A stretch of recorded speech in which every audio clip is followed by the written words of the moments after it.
Bismillah, mana bu da Allah'ın kudreti ekan da. Bizde bunda kichineke ele oldu, su chiqib qoldi ele. O sel жүрүп кеткенде жабылып калды эле да, чоң булак бар эле.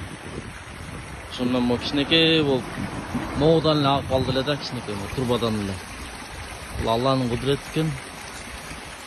Түнкү саат 2-де ушундай болуп эле өзүнөн өзү эле эч ким чукпай, эч ким ачпай эле өзү эле чыгып калды да. Чоң суу болуп. Ана мына биягында эгиз мечит болгондуктан дагы эгиз булак болуп, эки булак болуп чыгыптыр да бул. Көрүп атасыздарбы? Эгиз мечитке эгиз булак болуптур. Машалла. Бул да Алланын кудрети экен да. Мына бизде бияктын баарын поля сугаргандай эле болуп, мына каптап кеткен да.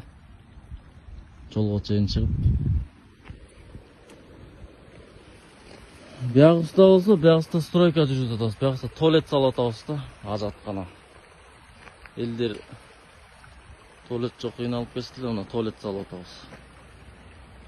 Кудай буйрса бул 2-3 күндө бүтөт да, туалетибиз да.